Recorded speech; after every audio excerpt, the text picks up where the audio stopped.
the sacred city, Jerusalem, and to fight the oppressors there. But they refused. They said, "Idhab anta wa rabbuka." They told Prophet Musa what? Go, you and your Lord fight, and we will stay here. That's why Allah subhanahu wa ta'ala caused them to wander the earth for 40 years. For 40 years. Then new generations arises. So authentically, Banu Israel, after Prophet Musa, they stayed on the straight path for a while. But they started to deviate again. That's why Allah caused their enemies to overwhelm them, to take away everything that belongs to them.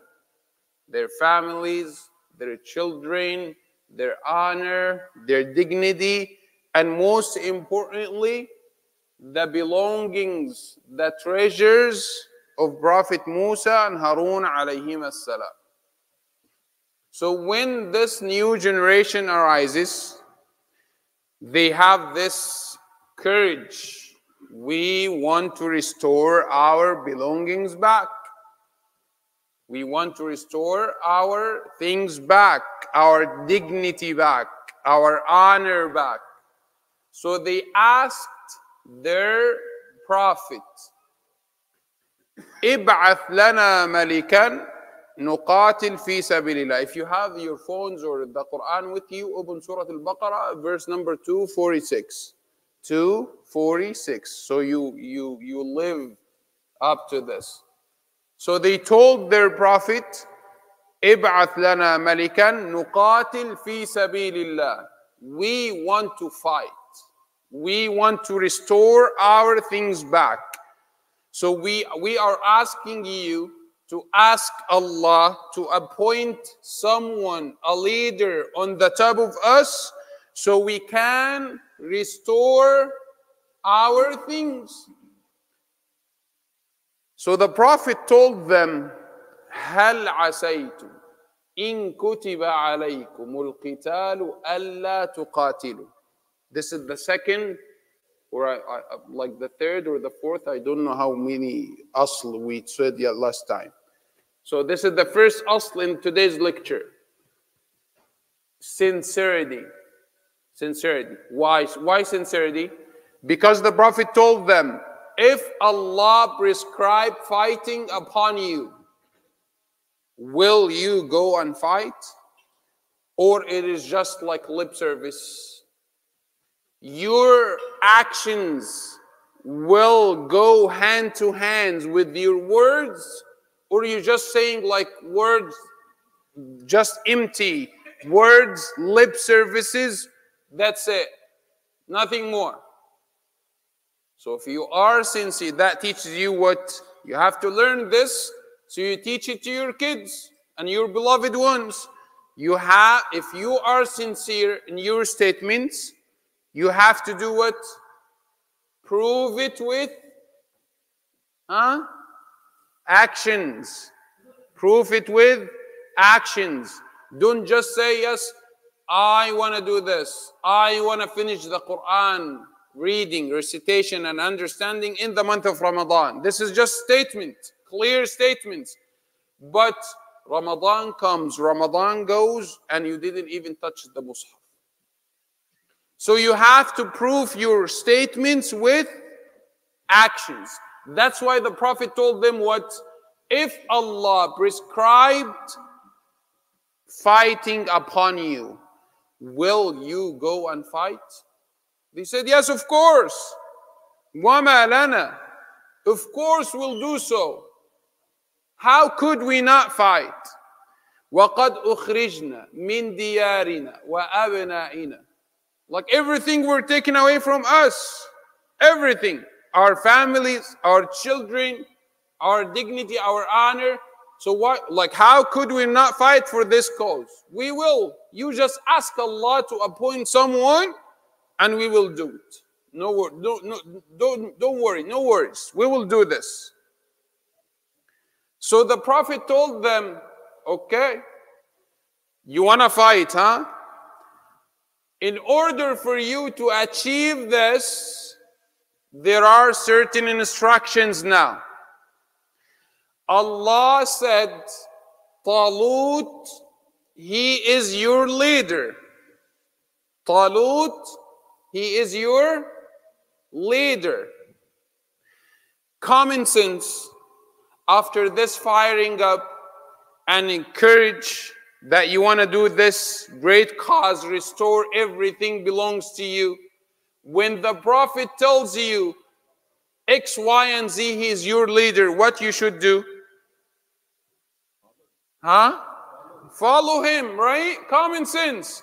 The moment that they hear the name Talut, they said, no. Talut? Why Talut? We are not going to follow Talut. We don't like this name. We don't like this person. أَنَّ يَكُونُ لَهُ الْمُلْكُ عَلَيْنَا.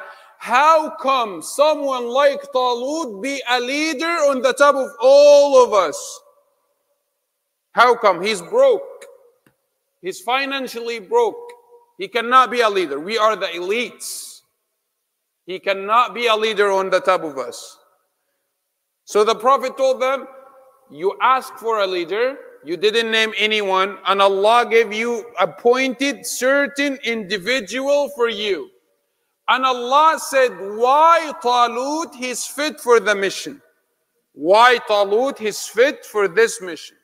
Allah said, first of all, Inna Allah astafahu alaykum. Allah chose him. So when Allah chooses something, you have no choice. You have no choice. You cannot say why and when and what and all of these question marks. You are not allowed. So Allah istafa, Allah chose Talut to be your leader. Second, Allah gave him so much knowledge. Third, Allah gave him strength for this mission. So he's physically fit, mentally fit for this mission. Authentically, reports, they said what? This army, this great army, once they said, yes, we want to fight, they were 80,000 people originally. The moment that they hear the name Talut, they said, we're not going to fight, khalas, no more. So they dropped from 80 to how many? Guess a number. Half? Not even half. To 4,000. To 4,000 only. And Allah subhanahu wa ta'ala said, in order to strengthen Talut for this mission, Allah told them the angels will bring the treasures of Prophet Musa and Prophet Harun to him. So it will be like a miracle for Banu Israel to follow and support Talut for this mission. But still, they don't want to follow him because they didn't like him. Or they didn't like someone like Talut to be their leader. So they dropped from 80,000 to just 4. Now, Allah wanted to prepare them before the battle. And this is very, very, very important concept in tarbiyah to yourself and everyone else. Very important one. We call it what? التربية على الطاعة وبعض من الحرمان. Don't worry, I will translate it. التربية على الطاعة وبعض من الحرمان. That Allah is giving you this asl, nurturing. You should nurturing you and everyone else upon obedience and just little bit of depriving. Again, nurturing yourself and everyone around you upon obedience and little bit of depriving. What that means? Allah told them, He inspired the Talut, Inna Allah mubtalikum binahar. Now we are marching forward to fight this great army of Goliath, Jalut. On the way, we will pass by a river. We will pass by a river. You are not allowed to drink. You are not allowed to drink. This is the explanation of what I just said. Obedience to Allah with just little bit of depriving. Shaykh, they are so thirsty. How come they cannot drink? Allah said so. Allah said so. Allah said, if they drink from this river, they are not going to be with the army of Talut. If they drink from the river, that's it. As if they are automatically exempt from this mission. And Allah said, إِلَّا مَنِ اغْتَرَفَ غُرْفَةً بِيَدِهِ. Except if you want to drink, just hand full of water. That's it. Just hand full of water. Remember this now because it is mind-blowing in a second. Hand full of water. You are allowed to drink just hand full of water. So common sense, those who were like 4,000 people, they are traveling in the middle of the desert, and all of a sudden, under the scorch of the heat, and all of a sudden, they saw a river. What they gonna do? They are not gonna drink. They're gonna jump into the water. So 4,000, most of them, they drank from the river. So that automatically what? They are exempt. They are not gonna, because khalas, they became so heavy, they sat on their place and that's it. They didn't move an inch forward. And the rest was only how many? Guess a number. 300 only. So imagine from 80,000 drops until or to 300. And Goliath and his army, they are huge people. Huge people. The moment they saw them, remember Allah said what? If you want to drink, you are allowed to drink what? Just a handful of water. The moment that they saw Goliath and his army, those who drank a little bit of water, they said what? لا طاقة لنا اليوم بجالوت وجنوده. There is no way out for us in this battle. No way for us to defeat Goliath and his army. No way. There is absolutely no way. Look at them. Look to the weapons that they have, to the resources, to the people that they are out of number, this and that. No way out.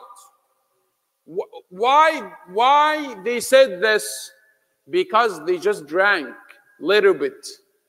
Why those who didn't drink at all, they followed what Allah subhanahu wa ta'ala said. Allah said, don't do this, khalas. They didn't even look to the exception that they are allowed to drink a little bit of it.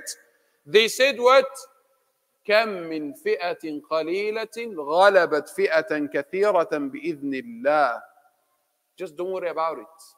Don't worry about it. How many small group of people, they defeated large number of people by the will and the permission of Allah. Just nurturing yourself upon obedience with little bit of depriving. Look to this. So profound. So very profound. And then they said what? Look to the next statement. Next verse. وَلَمَّا بَرَزُوا لِجَالُوتَ وَجُنُودِهِ, when they are encountered the two armies, those couple of hundreds, they said what? رَبَّنَا أَفْرِغْ عَلَيْنَا صَبْرًا. رَبَّنَا أَفْرِغْ عَلَيْنَا صَبْرًا. Arabic is so important. Arabic linguistics is so important. You translate this to what? People translate this to what? They said, "Oh Allah, give us patience." Yes or no? Okay, this is not right. This is not right. They said, "Rabbana afrigh alayna sabra." You know, when you pour water in a cup or something, you do what? You do what? You fill it all, right? All of it. Yes or no? So they said the same thing. "Oh Allah, pour on us patience that will penetrate us, every organ in our body." All the organs.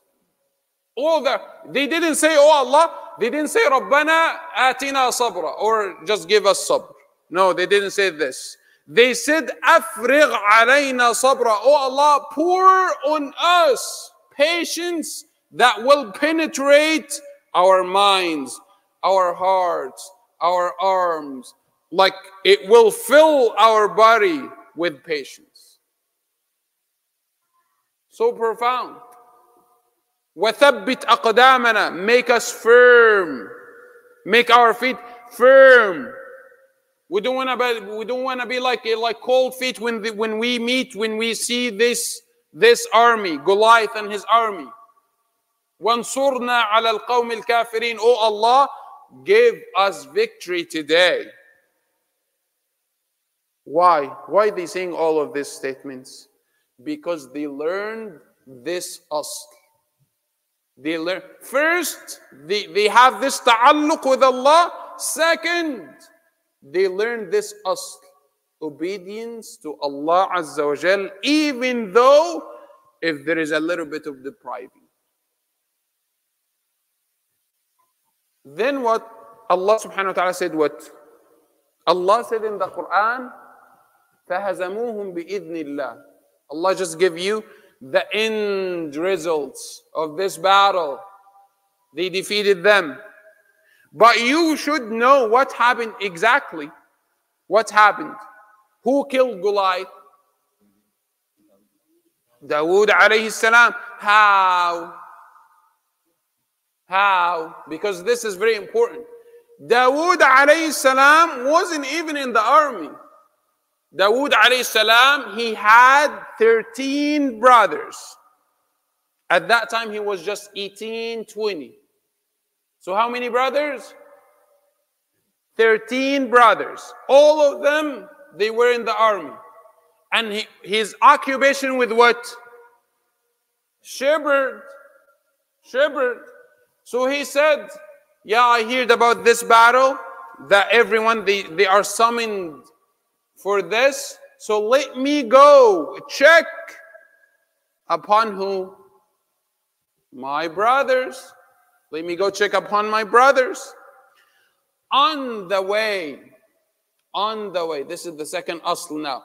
On the way to check on his brothers, what was Prophet Dawood alayhi salam was famous for?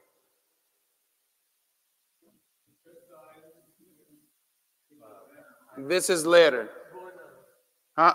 This is later. Later. Huh? What? Later. Yes. Yes.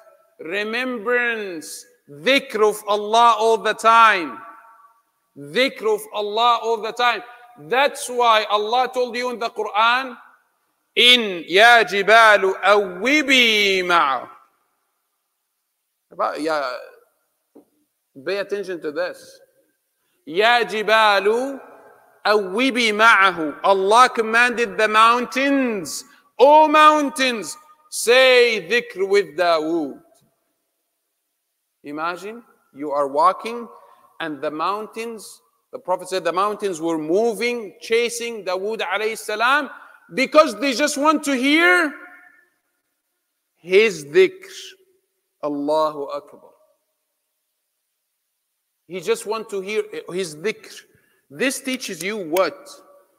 You have to have a wird. You know what wird means? Huh? A wird every single day of dhikr. Every single day. You know, my Shaykh told me, if you don't have a wird, you don't have warid.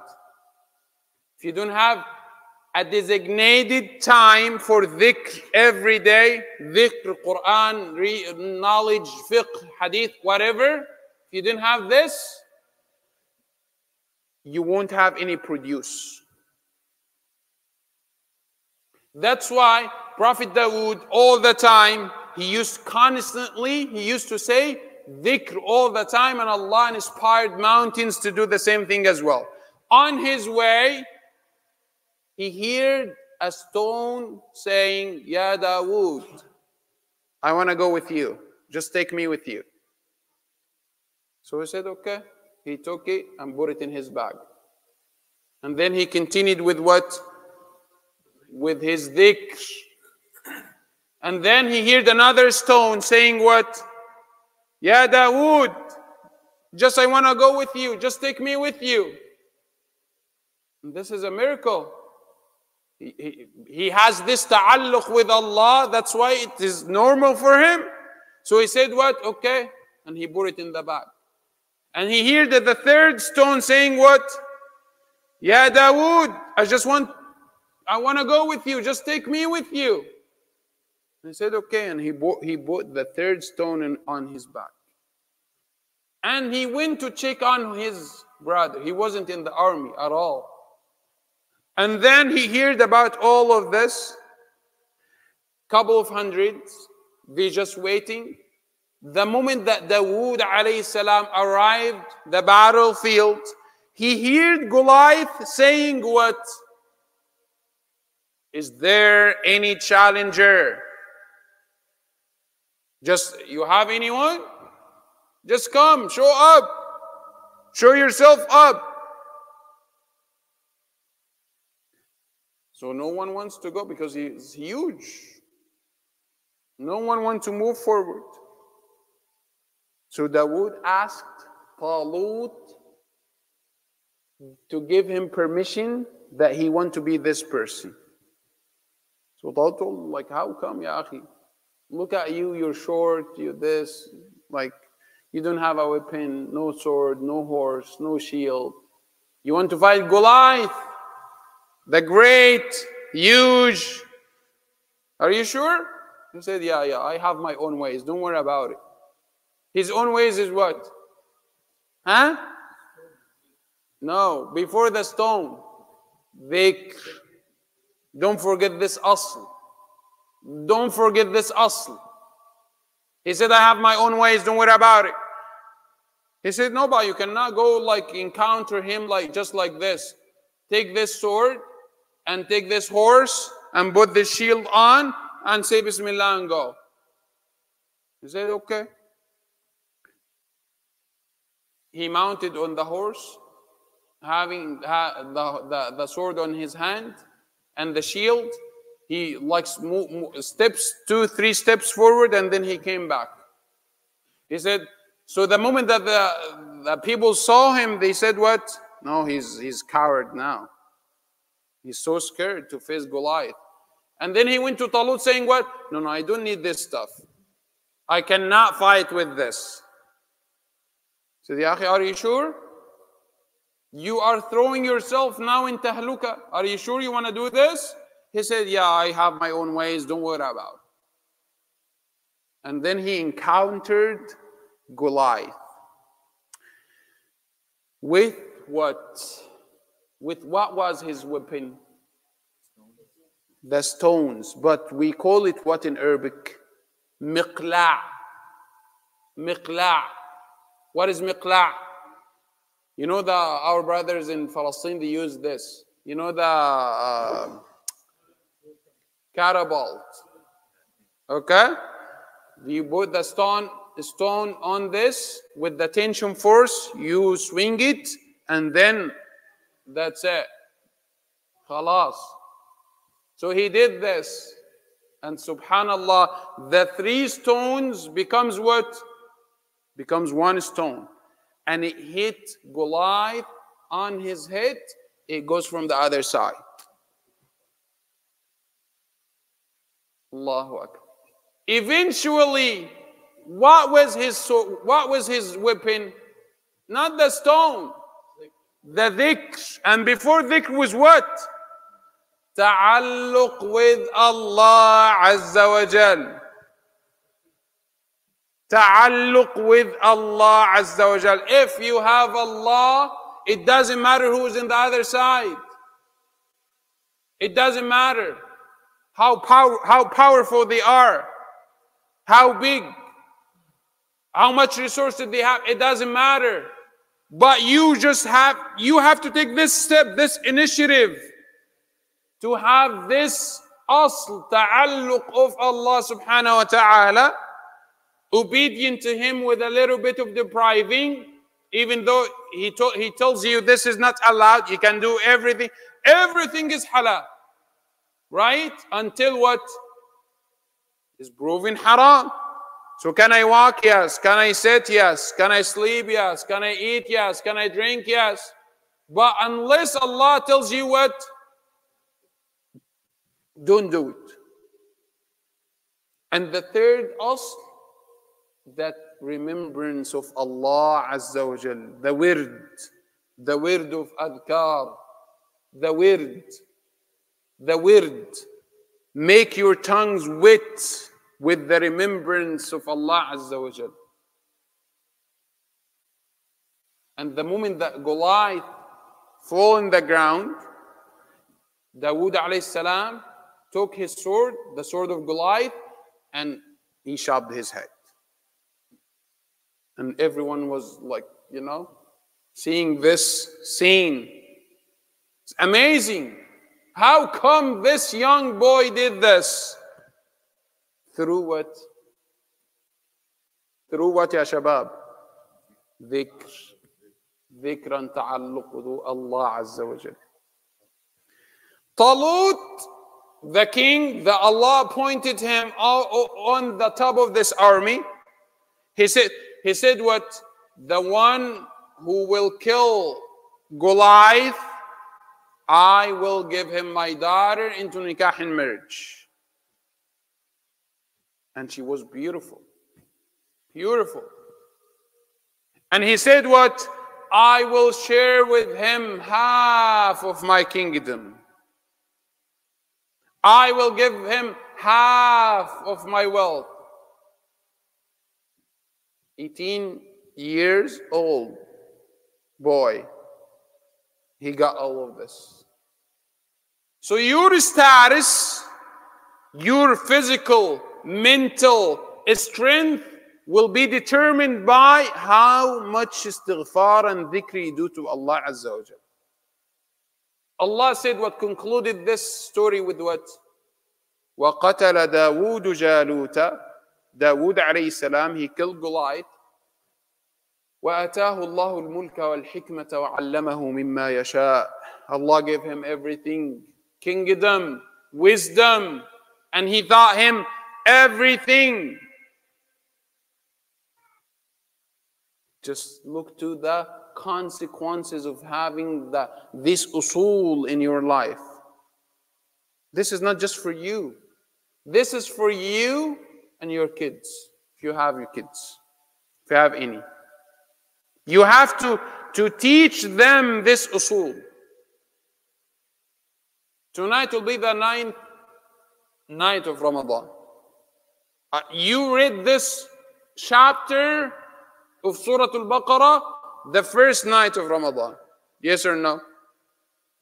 And you come across these things without realizing anything, without pondering over anything. People, they hear the stories and say, Ya salam, beautiful. It's like Hollywood scenes, Bollywood scenes. Beautiful. But this Allah didn't give you these stories to just say beautiful. Allah wants you to learn. Allah wants you to write these usul of tarbiyah, to implement it in your life, to be prosperous, to teach it to others. Otherwise, how come you say, Ya Allah, make us righteous? How come? He will make you righteous if you are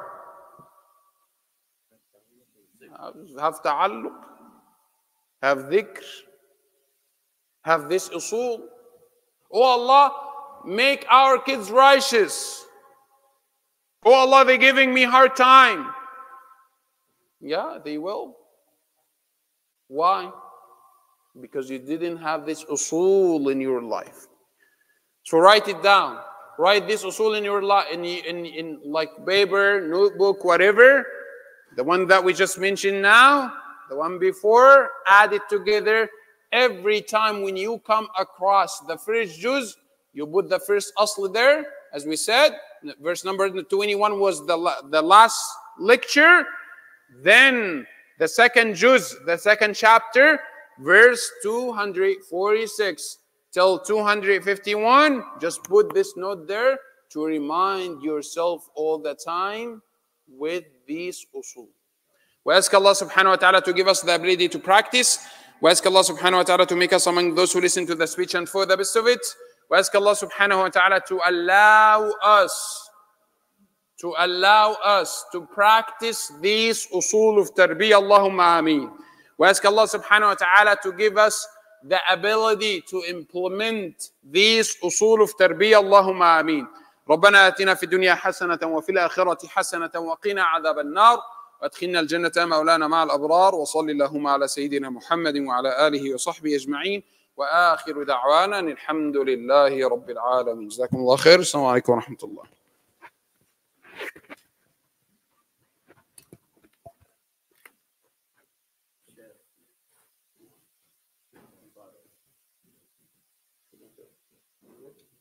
Very, very.